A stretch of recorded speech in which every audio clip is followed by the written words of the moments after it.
Today for review we have the Bond Arms Derringer.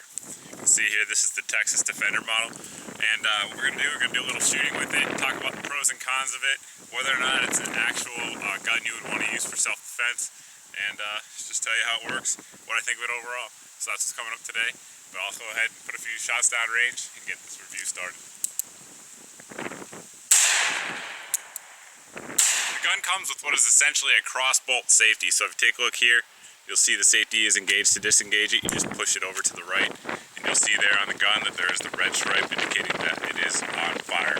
So what happens if you fire or attempt to fire with the gun unsafe? So that's what we'll show you. Cock the hammer here, and we'll fire the gun, and nothing happens. Push that safety over, repeat the process, and rounds are going down range. To give you an idea of how that safety is actually working, when you go ahead and pull the hammer back there and push the safety over, you'll see it physically blocks the hammer from going forward. So that's fire and safe. Loading the pistol is very easy. You just push down on this little lever right here. That pops the barrels open. You insert your rounds and flip it down until it locks into place. And now you're ready to fire. And to eject the rounds, you just push down again. Barrel flips open. You can pull them out, or if you want, you can also use the extractor. Kind of push them out like that. First thing you notice about the gun when you pick it up is that it's heavy. It's a small little gun, but this one here comes in at 20 ounces, and it's made out of solid stainless steel. Now the gun is built like a tank.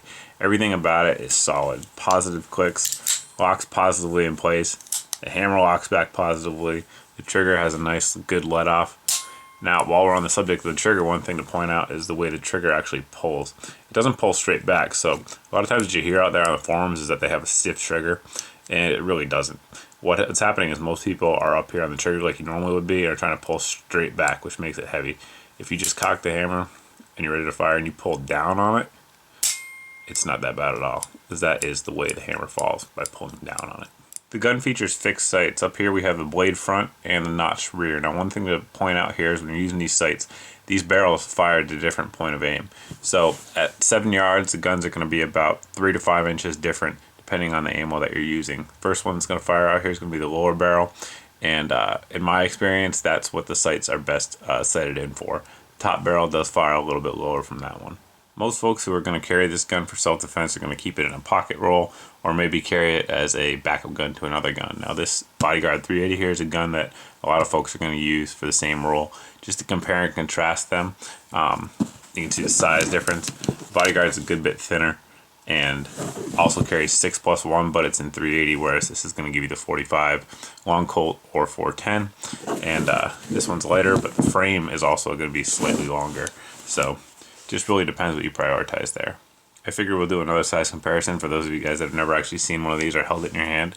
Here is the M&P Shield. Take a look at it. You'll see that is how the gun compares in terms of size from the side and in terms of width. There you go. These Bond Arms Derringers are going to come to market anywhere between, say, $380 on the low side up to $500 on the high side. Now, that's relatively expensive for a backup gun, no getting around it, but they are built like tanks. They're solid guns. I have every confidence that if I pulled it out in a firefight, it would go bang 2 times. Now, you only have that 2 times, so whether or not the weight and the limited capacity is worth it to you for self-defense, that is something you have to choose. There are other options out there for that, obviously. But a lot of guys like these just because they look cool and they're kind of a cool factor, so nothing wrong with that either. Like I said, they're excellent, very well built, and reliable little guns. One thing I do urge though is if you are going to be using it for self-defense, take a look at how whatever round you choose is going to perform in such a short barrel. So for the 410, for instance, I recently did an ammo test on that. I'll put a link here in the video so you guys can check that out. But those short barrels are going to do funny things to ballistics sometimes. Some rounds are better for it than others. For instance, the 45 ACP does relatively well in short barrels.